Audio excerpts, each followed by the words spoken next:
She called me just the stepdad at my daughter's wedding, in front of everyone. I paid for every single thing in that room and walked out without a word. Hours later, the groom's father found me. What he uncovered that night didn't just end the wedding. It ended her. My name is Colton Carver. I'm 49 years old. I run regional operations for a mid-sized freight and transport company out of Columbus, Ohio. I'm not the kind of man who talks much about himself at dinner parties. I'm the kind of man who makes sure the trucks run on time, the contracts are clean, and the numbers don't lie. Numbers never lie. People do. I met Naomi Stokes at a mutual friend's cookout in the summer of 2001. She had a 3-year-old daughter named Haley on her hip and a laugh that could fill a parking lot. Haley's biological father, Dennis Parrish, had already been out of the picture for nearly 2 years by then. Disappeared like smoke the moment things got real.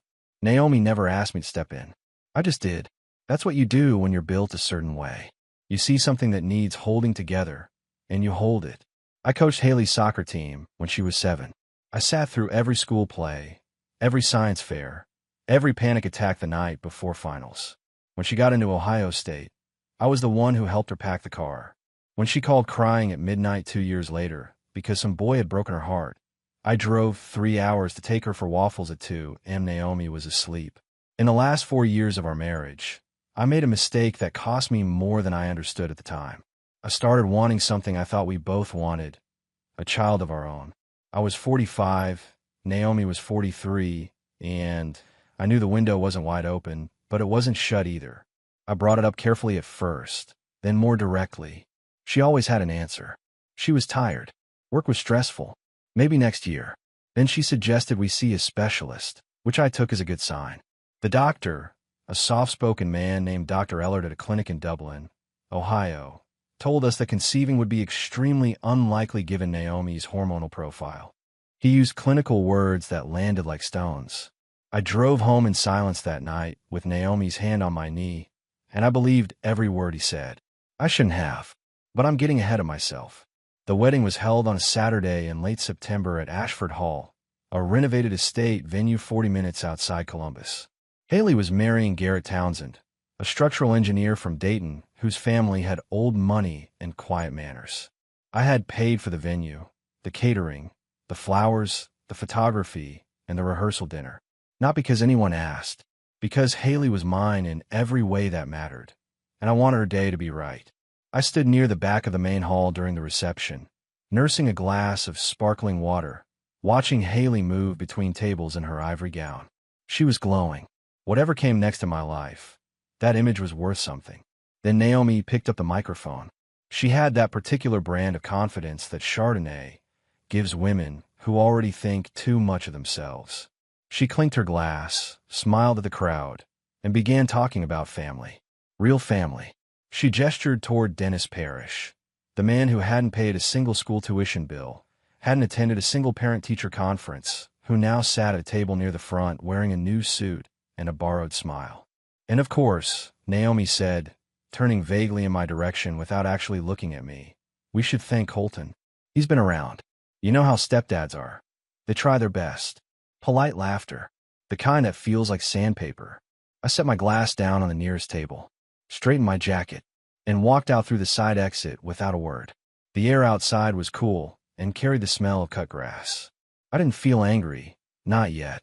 I felt something quieter than that. Finished. Like a contract that had just expired. I was halfway down the main drive, heading for the parking lot, when I heard footsteps behind me, measured, deliberate. Mr. Carver. I turned. Arthur Townsend, Garrett's father.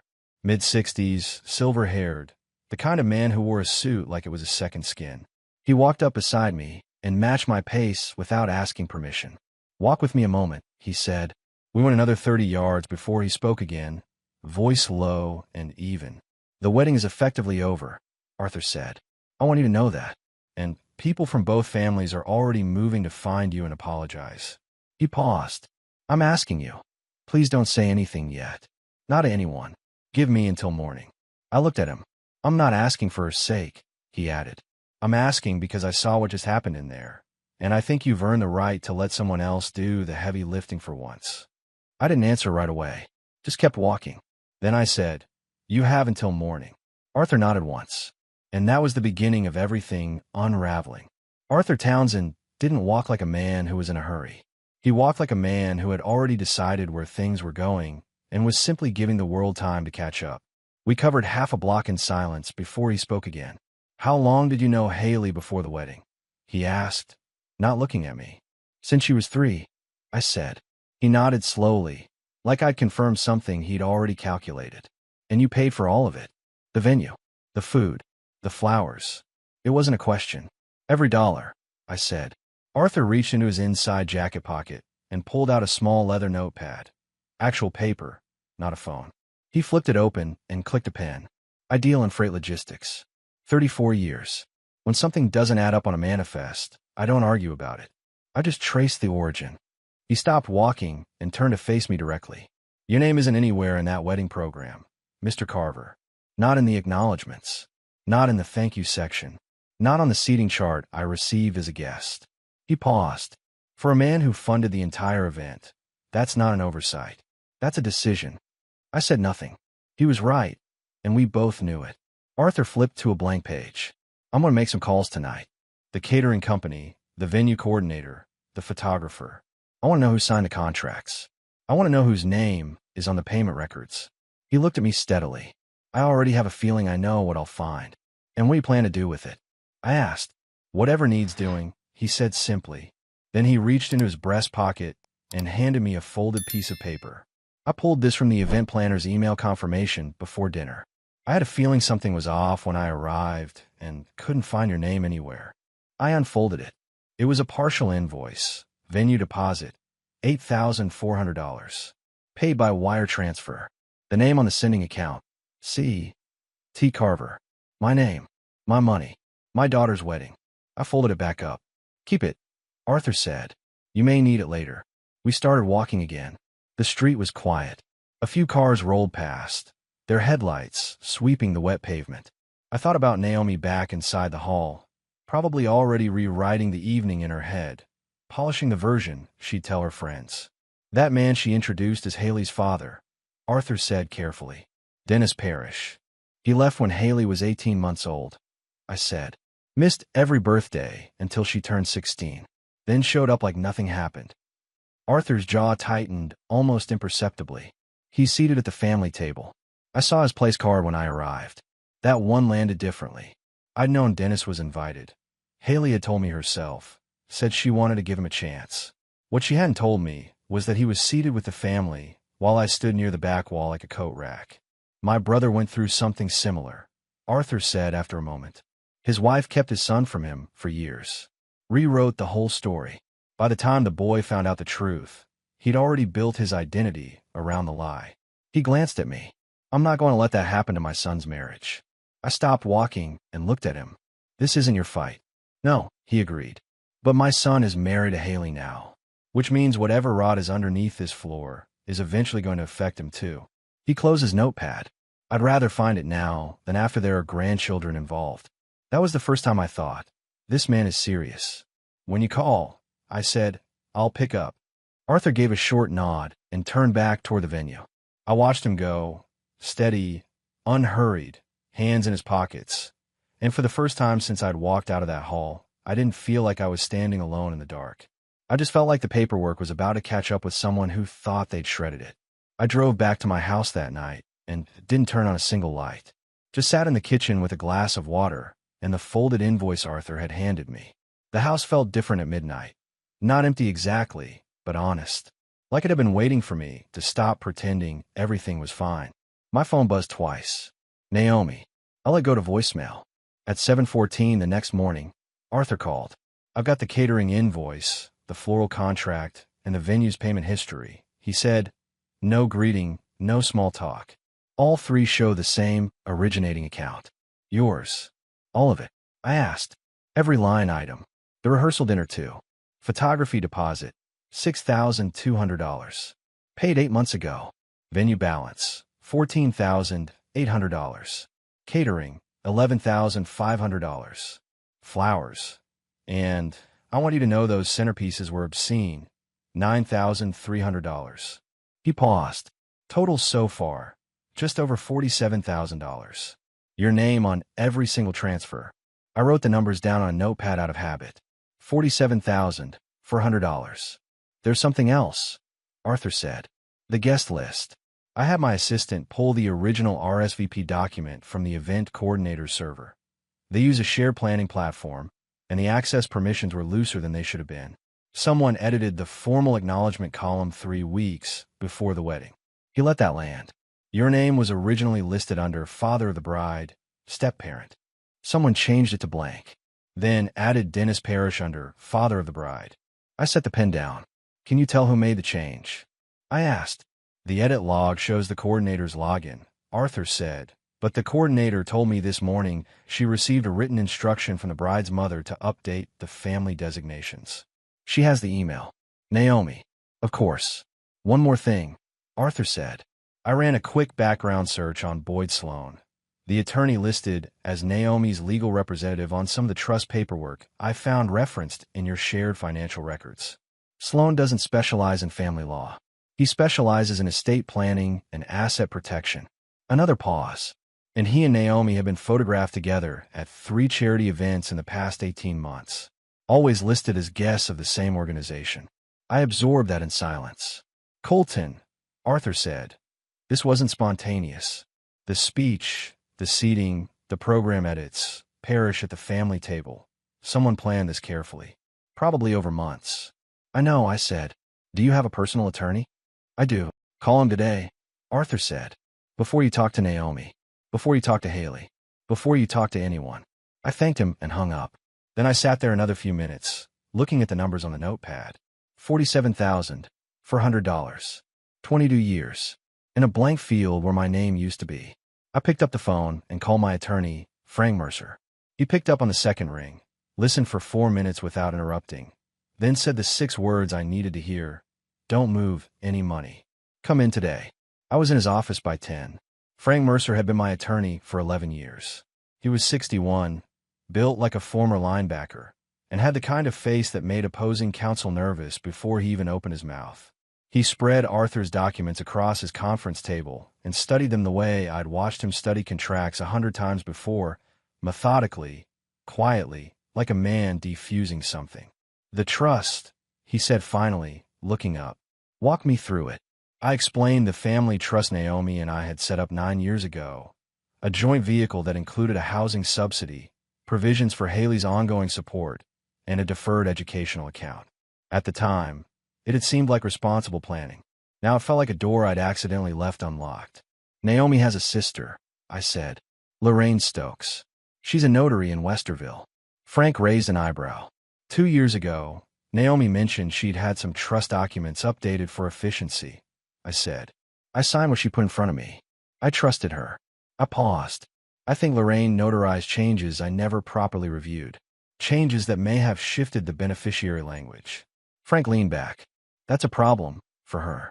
If Lorraine notarized documents without proper independent verification of the signatory's understanding, that's potential notarial misconduct. He made a note. I'll subpoena the document history. I nodded. Then I told him about Naomi's attorney, Boyd Sloan. Frank's expression didn't change, but his pen stopped moving. Sloan's been handling her estate work, apparently, and they have a personal relationship. Arthur Townsend believes so. 3 documented public appearances together. Frank set the pen down. If Sloan advised Naomi on trust modifications while conducting a personal relationship with her, that's a conflict of interest. Anything he touched on her behalf is potentially voidable. He folded his hands. Colton, I want to go home today and look carefully through the house. Filing cabinets, the medicine cabinet, anywhere Naomi kept personal items. Don't move anything. Just look and photograph everything you find. I went home at noon. I started in the home office. 3 filing cabinets, all organized in Naomi's handwriting. Most of it was routine. Then I moved to the master bathroom. Behind the false back panel of the cabinet under the sink, a space I'd built myself when we renovated 8 years ago, thinking it would make a good spot for valuables, I found a small cardboard box. Inside, 8 blister packs of high-dose oral contraceptives. Each pack had dates written in marker on the foil backing. The earliest was from 3 years ago. The most recent was from 4 months before the wedding. I stood in that bathroom for a long time, holding the box. We had spent 2.5 years trying to conceive. Appointments with Dr. Ellard, conversations about timing, Naomi saying she wanted this as much as I did. And the whole time, she'd been making sure it was impossible. I photographed everything, put the box back exactly where I found it. Then I went downstairs, sat at the kitchen table, and called Frank. I found something, I said. Tell me. I told him about the contraceptives, about the dates, about Dr. Ellard and his diagnosis. Frank was quiet for a moment. Then, who referred you to Dr. Ellard? I thought back. Naomi suggested him. Said a friend had recommended the clinic. I'll look into Dr. Ellard's professional relationships, Frank said. Don't confront Naomi. Don't mention what you found. Not yet. I hung up and looked out the kitchen window of the backyard. The garden I built by hand, the fence I'd repaired every spring, the oak tree Haley had carved her initials into when she was 9. 22 years of maintenance, of showing up, of believing the people I loved were doing the same.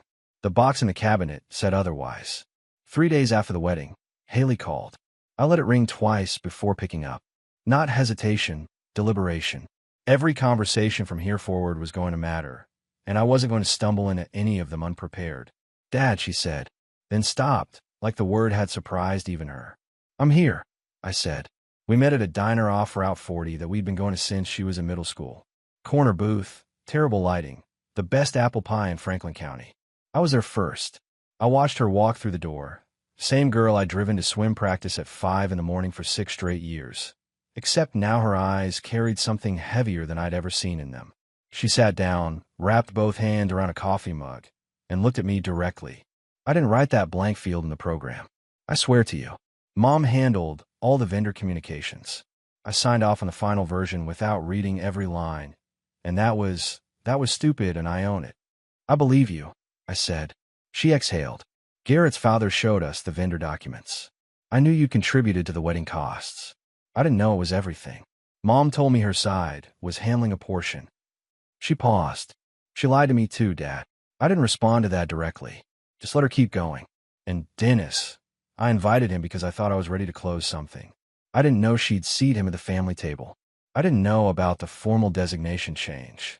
Her voice tightened. When Arthur showed me that email, I couldn't breathe. Haley, I said, none of what your mother arranged is your fault. You're not responsible for what she built without telling you. She looked at me for a long moment. I should have fought harder for your name in that program, for your seat up front. I let her run everything because it was easier, and easier was the wrong choice. We sat there another 40 minutes. Ordered pie neither of us really touched. When she hugged me in the parking lot afterward, she held on longer than usual. I let her. That was Tuesday. On Wednesday morning, Arthur called with news about Amber Hollins, Haley's best friend since their freshman year at Ohio State. Amber had sent Haley an apology text the night before. In it, she admitted she'd been feeding information to Naomi for nearly 2 years. Private conversations, details about how close Haley and I had become, even the fact that Haley had specifically asked for me to give a speech at the reception. Naomi had used every piece of it to plan the erasure. Haley forwarded it to me immediately. Arthur said, "She's furious, and she's pointed in the right direction." I passed it to Frank Mercer that afternoon. On Thursday, Arthur found a connection between Naomi and Boyd Sloan that turned circumstantial into documented. A co-signed property listing from 13 months ago, a lake house outside Granville, filed under both their names. The listing had been pulled down, but the county recorder's database doesn't forget. Frank was out of his chair before I finished the sentence. Every document Sloan touched on her behalf is now compromised, Frank said. Every trust modification, every beneficiary adjustment, we're challenging all of it. I'm filing to freeze the trust today and initiating a referral to the state bar regarding Sloan's conduct. I gave him the go-ahead. That afternoon, I drove to Naomi's apartment. She answered in a robe, coffee in hand, expression moving from surprise to calculation faster than she probably intended. I sat across from her and kept my voice level. I'm going to say this once. I know about Boyd Sloan. I know about Lorraine and the notarized documents. I know about the guest list edits. And I know about Dr. Ellard. Something behind her eyes went very still. The trust is already frozen, I continued. My attorney filed this morning. And I know about the prescriptions. Naomi. The ones from the online pharmacy. The ones with the dates written on the foil backing. 2.5 years of them.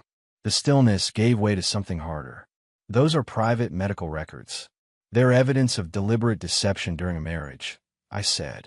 Frank will handle it from here. I stood and straightened my jacket. I didn't come here to fight. I came here because you spent 22 years letting me believe I was building something real.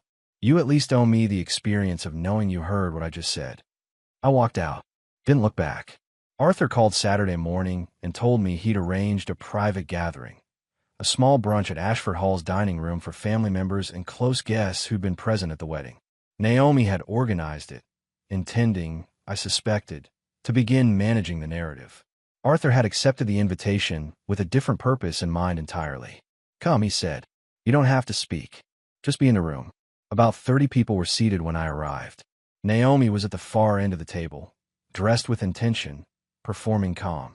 Dennis Parrish sat 2 chairs from her. Haley and Garrett were near the middle, Garrett with the look of a man who had spent the week quietly recalculating everything. Arthur stood without ceremony. The room settled immediately, the kind of authority that doesn't require volume. I want to address what happened at this wedding, he said, because I believe the people in this room deserve accurate information. He opened his folder and placed documents on the table one by one. The wedding last Saturday was funded by a single individual, Arthur said. Venue, $14,800. Catering, $11,500. Photography, $6,200. Flowers, $9,300. Rehearsal dinner, $5,600. Printing and invitations, $2,000. Total, $47,000 for $100. He looked around the table. Every payment came from one account. Colton Carver's. The room went the kind of quiet that comes when something lands that can't be taken back.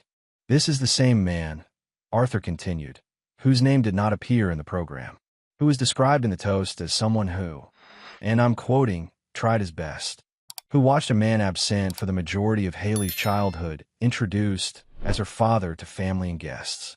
He set the email printout in the center of the table. The formal designation in the guest list was changed 4 weeks before this wedding. Colton Carver's listing was altered from father of the bride, step-parent, to blank. The change was made from an email address belonging to the bride's mother. Naomi's chair scraped the floor. Arthur, this isn't the place. It is exactly the place, Arthur said. Not unkind, just final. Haley stood up before the silence could settle into something Naomi might fill. Everything Arthur said is accurate, Haley said, voice steady. And I owe my father something I should have given him publicly last Saturday. She looked at me. Colton Carver raised me. He was at every practice, every crisis, every ordinary Tuesday that nobody photographs, but everybody needs.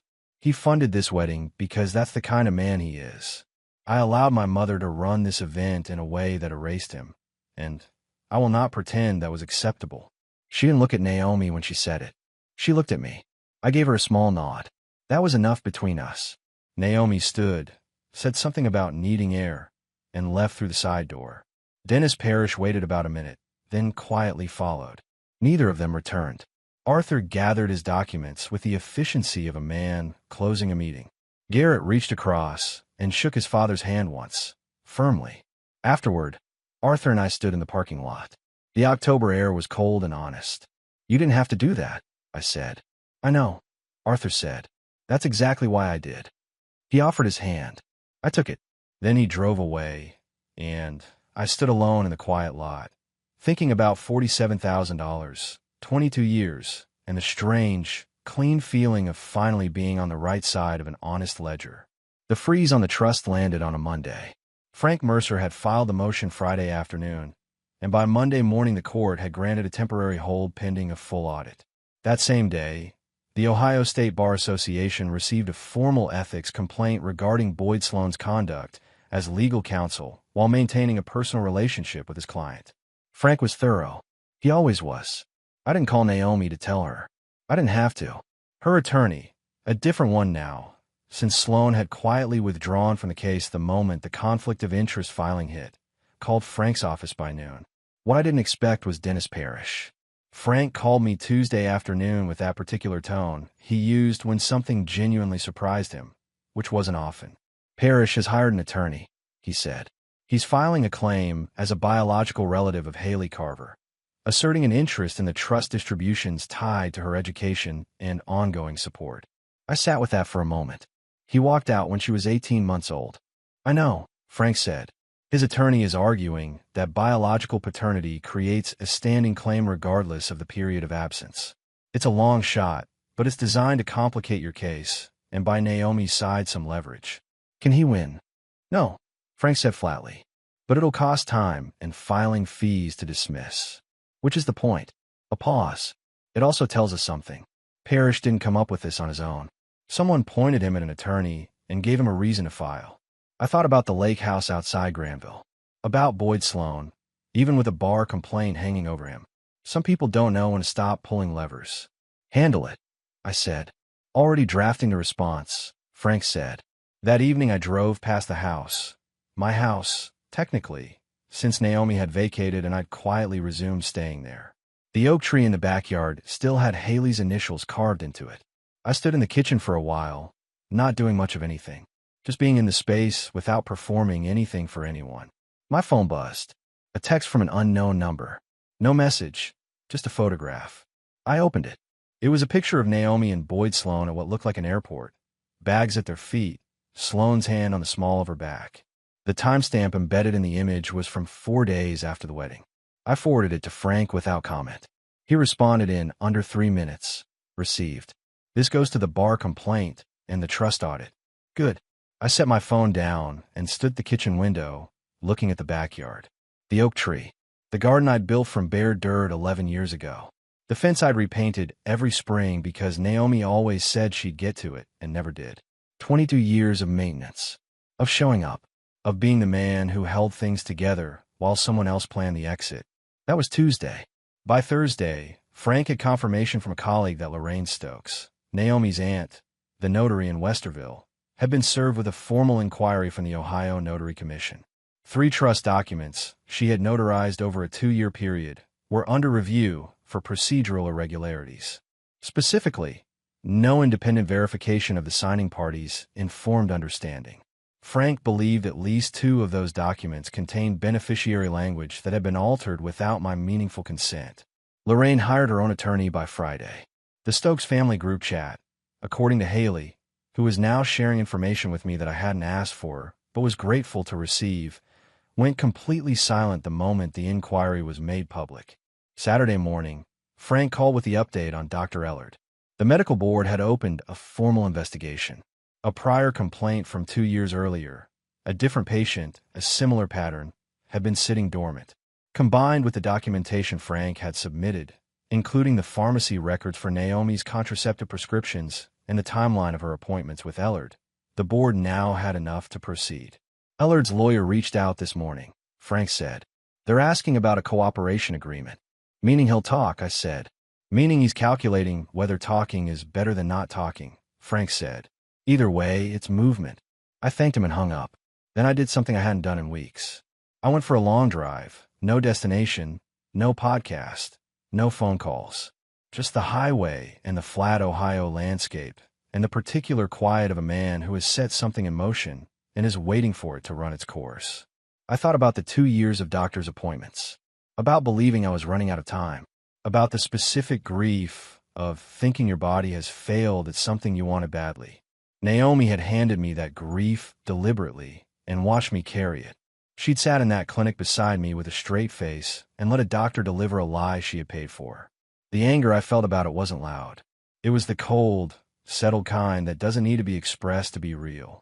The kind you file away and let the legal process speak for. I pulled off at a rest stop outside Lancaster, sat in a parking lot, and called Arthur. "How are you holding up?" he asked. "Steady," I said, and meant it. "Haley called Garrett last night," Arthur said. "She asked if the 2 of them could come for Thanksgiving. At our place." A brief pause.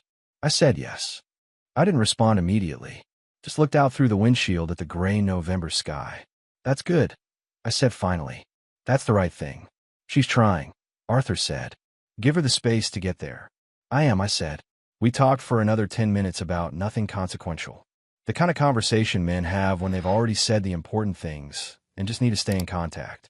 When I hung up, I sat another few minutes in the quiet of the parking lot.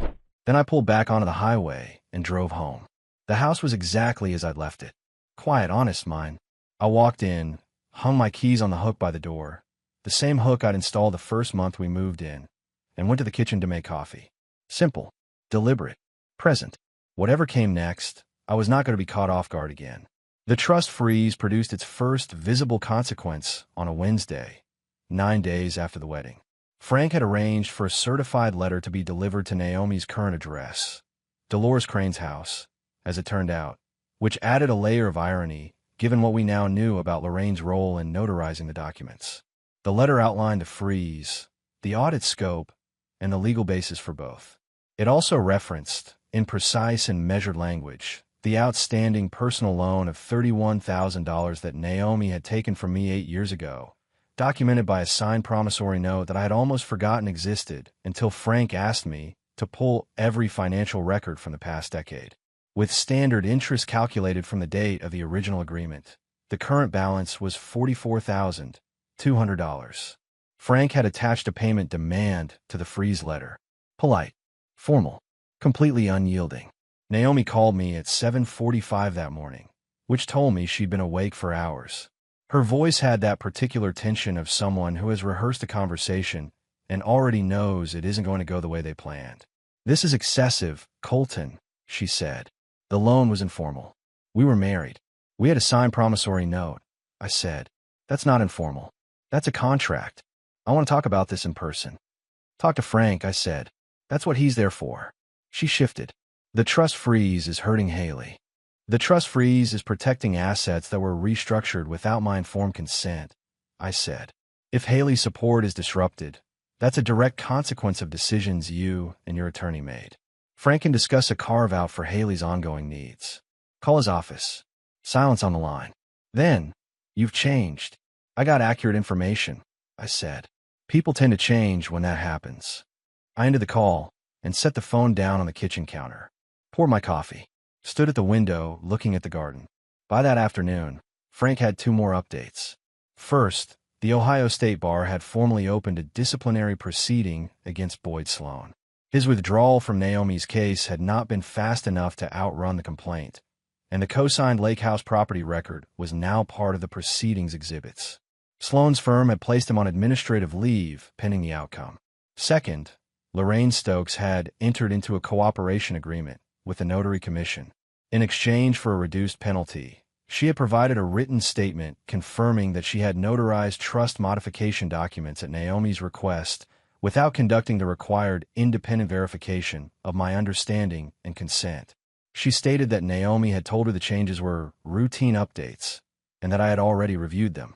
Frank read me the key line from Lorraine's statement over the phone. I understood it to be a formality. I did not independently verify the co-trustee's awareness of the substantive changes. "That's enough to void the modifications," Frank said. "All of them.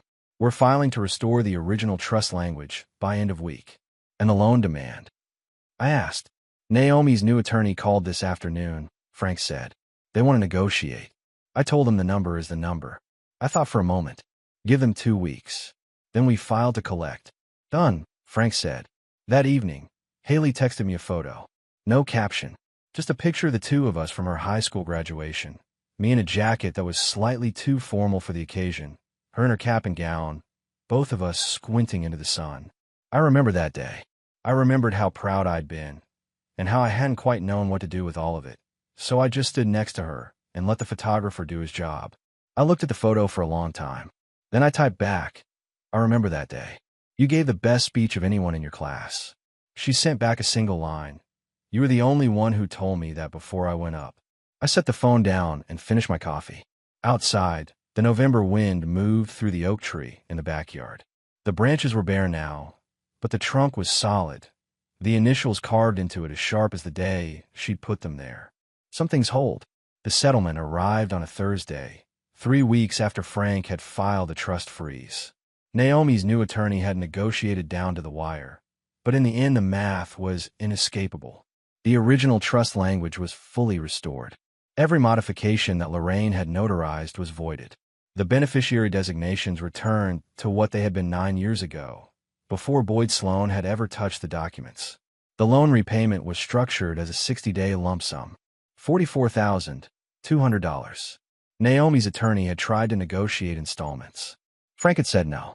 Boyd Sloan's disciplinary proceeding was moving forward regardless of the settlement. The Ohio State Bar didn't stop for private agreements between parties. Sloan was facing a formal hearing in January. His firm had already announced he was transitioning to an advisory role, which, in the language of law firms, meant he was being quietly moved away from anything client-facing while the institution protected itself. Lorraine Stokes received a 6-month suspension of her notarial commission and a formal reprimand. Her name would be on the public record of the Ohio Notary Commission for 5 years. Dr. Ellard had entered a full cooperation agreement with the medical board. In exchange for voluntary suspension of his license, pending a compliance review, he had provided a detailed written account of the arrangement, including the name of the contact who had referred Naomi to his clinic, the specific language he had been asked to use in his assessment, and the consulting fee he had received from the affiliated fertility clinic. The board was now pursuing a separate investigation into the clinic's referral practices. Frank estimated Ellard's license would not survive the review. I read through all of it on a Friday morning at the kitchen table with a cup of coffee and the particular stillness of a man who has waited a long time for something to be finished. The last item in Frank's summary was a single line. Dennis Parrish's claim was dismissed with prejudice on Tuesday. No further filings expected.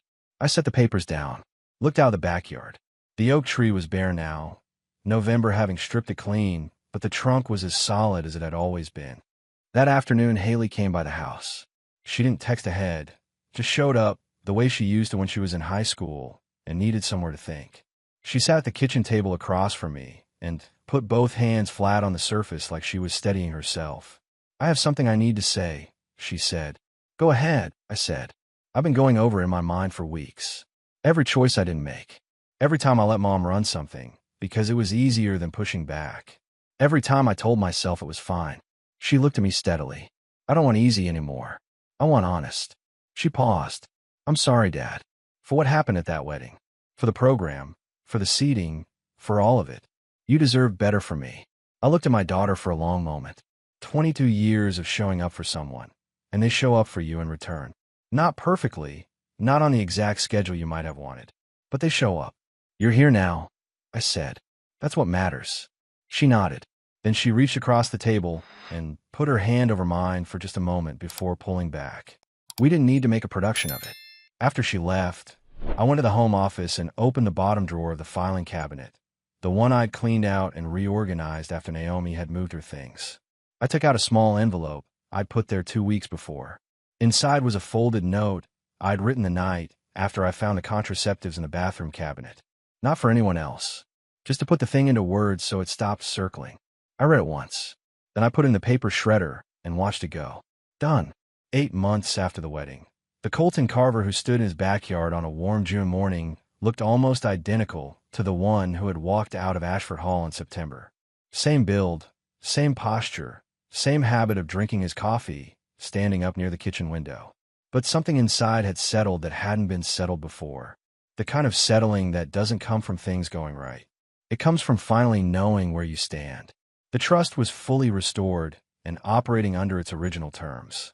The loan had been repaid in full in early December, a wire transfer that arrived without a note, without an apology, just the number Frank had demanded. Naomi had moved to an apartment in Worthington. We had not spoken since the morning I walked out her place. Boyd Sloan's disciplinary hearing had resulted in a 2-year suspension of his law license and a formal finding of professional misconduct. The lake house outside Granville had been listed for sale in February. Dr. Ellard had surrendered his medical license voluntarily in January, 2 days before the board was scheduled to issue its ruling. The affiliated fertility clinic had settled a separate civil complaint and changed ownership. Lorraine Stokes had completed her suspension period and returned to limited notarial work. She had not contacted me. I had not expected her to. Dennis Parrish had disappeared as quietly as he had arrived. No further legal filings, no contact with Haley that I was aware of, no second act to his brief reappearance. Some people show up for the photographs and leave when the lights come on. Haley and Garrett were living in Dayton. They came to Columbus for Memorial Day weekend and spent most of Saturday afternoon in the backyard, Garrett doing something constructive with the garden beds while Haley sat on the back steps and talked to me about nothing in particular, her job, a trip they were planning, a neighbor's dog that had developed an unexplained grudge against their mailbox. Regular things. The kind of conversation that only happens when the weight has lifted enough to let ordinary life back in. Arthur called on a Sunday in May, which was unusual enough that I picked up before the second ring. He told me that he and his wife were establishing a small foundation, informal, privately funded, to provide legal assistance to step-parents navigating contested family trust situations. He said a conversation with a man in a parking lot last October had planted the idea. "I'd like to put your name on the advisory board," he said, "not as a donor, as someone who knows the terrain." I thought about it for approximately 4 seconds. "Yes," I said. The first advisory meeting was scheduled for July in Columbus. 3 other men were on the board: a retired teacher from Akron, a firefighter from Cincinnati, a logistics supervisor from Toledo. Different lives, different details, same basic shape of experience. Men who had stayed when staying was inconvenient and paid the price for it, and were now in a position to make sure the next man had better footing. I drove to the first meeting on a Tuesday morning in early July, parked in a lot downtown, and sat for a moment before going in. The city moved around me the way cities do, indifferent, continuous, nobody's story mattering more than anyone else's from street level. I thought about the 2.5 years of trying to have a child, about the grief I'd carried over something that had never been real. I didn't reach for anger about it anymore. Anger is expensive, and I'd learned to spend carefully. I thought about Haley at 8 years old, asleep on the couch with a stuffed rabbit tucked under her arm, while I sat on the floor beside her watching some terrible late-night movie because she'd had a nightmare and didn't want to be alone. I hadn't minded. That was the part nobody photographs, the ordinary, unwitnessed hours that make up the real structure of a relationship. Those hours were mine. They had always been mine. Nobody's paperwork, no edited guest list, no microphone speech could reach back and take them.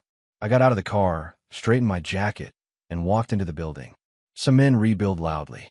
They need the audience, the vindication, the public moment of reversal. I understood that, but I had always been better at the quiet work, the long haul, the steady hand, the early morning when nobody else was up yet. That hadn't changed. What had changed was that I was done doing it for people who treated it as invisible. The oak tree still stood in the backyard. Haley's initials still cut clean into the bark. Come fall, the leaves would drop again, the way they always had. But the trunk held, the way it always had. That was enough to build on.